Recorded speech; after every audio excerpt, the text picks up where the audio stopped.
I'd like to welcome each of you and wish you hearty appetite.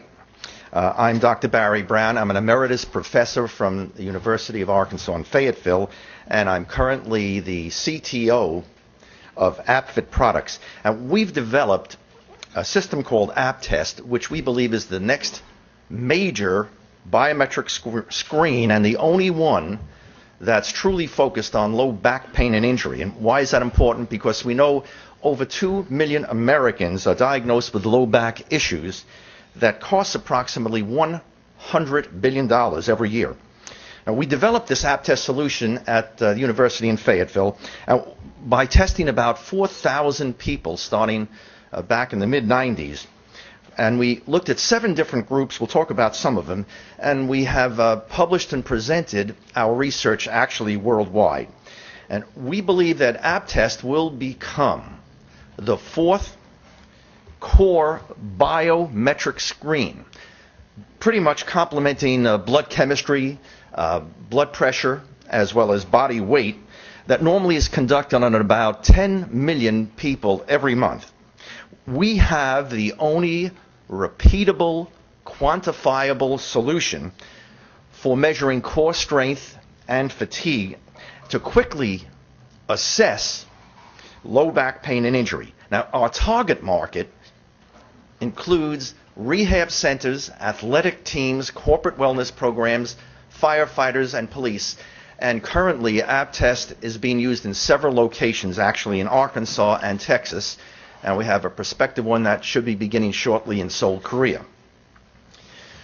Our objective is to seek $200,000 to refine and expand our technology and further develop marketing and sales channels so that we can reach our targeted goal.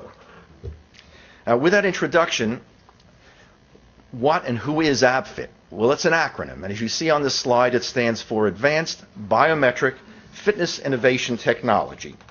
And through the years of research and from all the work I used to do at the university during my 37 years there teaching, we read in the textbooks and just repeated verbatim to all our students that the core was key. But it was really not much empirical data whatsoever until we embarked on our studies. So what we want to look at first is the team that has put this whole thing together. I have a equal partner in Dallas, Texas, Warren Martell. He's an electrical engineer, and he was with Texas Instruments until this last March. He actually headed TI's Asian operation that I guess had a budget of around $1 billion per year. But he was so committed to what we're doing, he left his job, and we're working together. Some of these names you may know by sight. Larry Bryan is the director of small business. Very similar to some of the people here, of course, at UALR, but he is in Fayetteville at the Walton College of Business.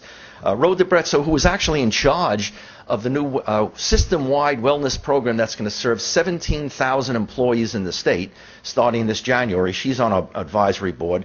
Larry North, who is a fitness guru from Dallas, is also on the board. Gene Armstrong is one of our key IT people, and he's actually developing a home version unit that will serve non-industrial settings. In a few minutes, I'll introduce Dr. Michael Olaf, who is here to present some other areas that I think are relevant. And on the right, of course, you see some of our management team. The key is that we have all our bases covered, even though we are a startup company and about 1.5 years old.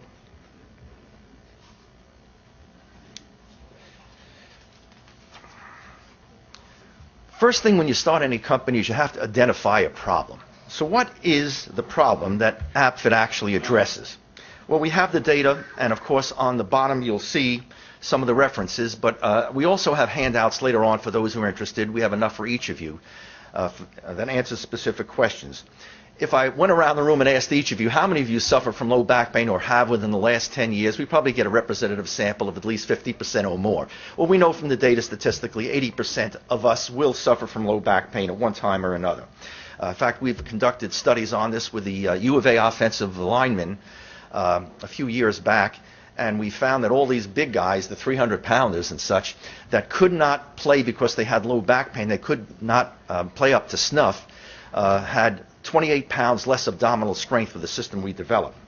We also measured 100 firefighters in Rogers, Arkansas, And we found the single best predictor for firefighting performance was not their aerobic capacity, how much weight they could lift, their flexibility, blood measures, cardiac function, but it was abdominal strength with ab test, which is interesting. We also know that there are factors financially that dictate the need for assessing low back. Specifically, 3/4 more cost with people with a low back problem. As workers' comp, we see as a ridiculous figure of $50 billion a year, and that's a couple-year-old figures. And if we look at the data presented in the medical journals, we see that low back pain is the most expensive benign disease in America, and some estimated exceeding $100 billion. Well, there are other competitors, and the current solutions they have are sort of very interesting. We'll go through this quickly. Cybex, most of you are familiar with, associated with an exercise company, but they have a machine that assesses abdominal strength. Unfortunately, it's not really quantifiable, not measurable. There's no record of it, nor is there any comparative data. Medex is a very nice piece of equipment. I've used it extensively, but it assesses only back strength, and it costs about $50,000. And the readouts are much inferior to what you would initially think should be for a piece of equipment that costs that much. Other tests starting back from the 1950s, some of you may remember the old Krauss-Weber sit-up tests, and more recently the 7-stage abdominal strength test. They have nothing to do with measuring abdominal strength. It measures abdominal endurance, and the studies we and others have done have shown there's no relationship between abdominal endurance and low back pain. And there's one company, Archon Vernova, that actually is doing biometric testing, but unfortunately they're not doing anything with abdominals. So there really isn't too much of a competitive solution. So the question then arises, what do we do, what do we have? And specifically we have a three-pronged approach that we used. On the left side you probably can't read the words, but we've developed a 10-question survey for low back pain, current and past, and its impact. That is a web entry device.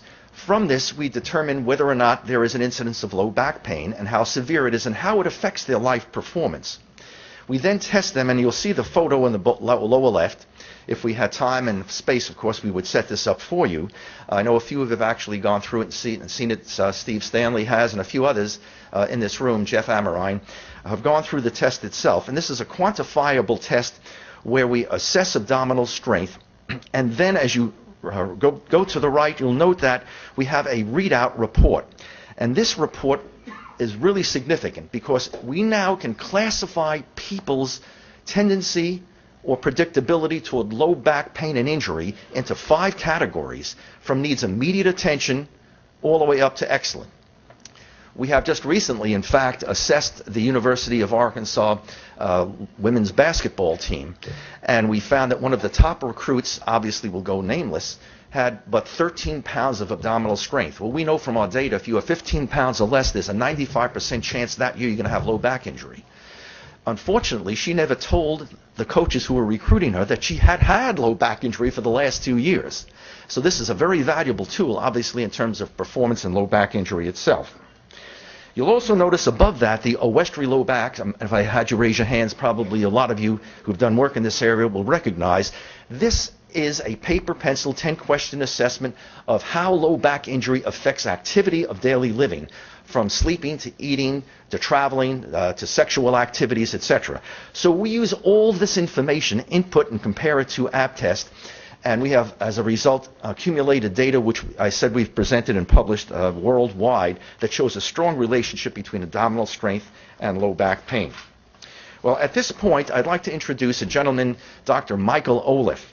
And he's going to present to you some information on our marketing opportunities, our business model, as well as financial data and exit strategy.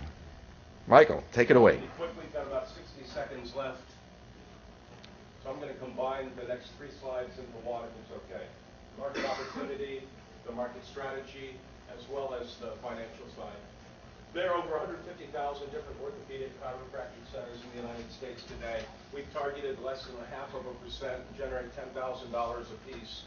There are 500,000 self-insured firms that generate over $25 million who pay workers' comp fees in excess of $5 to $8 million a piece. A company like Verizon or AT&T pay between them $6 and $8 billion in total healthcare costs. 30,000 fitness centers. It's a fragmented industry. I don't know how many people belong to a Larry North or to 24-hour fitness. 24-hour fitness and Gold's Gym only have 1,000 centers out of those 30,000. 18,000 different NCAA teams with 400,000 athletes, and then lots of the firefighters, etc. across. We've penetrated a number of the orthopedic and collegiate sectors already. One of the keys is recruiting trainers, setting up a network of delivery, selling to and through those people. Our solution is a remote as well as an on-site solution. Basically, it charges between $1 and $10 per test. In an average screen and the 3-4 screens that exist today, those costs fit well in line with the 10 million screens that are going to be done next month. Certification, commission, and sharing to grow is a key piece. This is workers' compensation as a category 2 healthcare costs. Last one. Some growth revenues, we've got these numbers in a handout that we'll give you, and uses of funds for the 200,000. The next one, over 50% is for marketing, sales, development. Another 50% is there, 30% is for the technology, and ultimately aiming for a home device like an Omnicom screen that sells for $39 a piece at Walmart. That's the ultimate target there, with a much smaller portion on the business operations. Very close. That's it. Okay. Thank you. Thank you. And again, if you'd like handouts, we have plenty of handouts for not only position papers on the justification for what we're doing, and frequently asked questions on how it's used and how it's implemented, but also an updated executive summary. Thank you very much.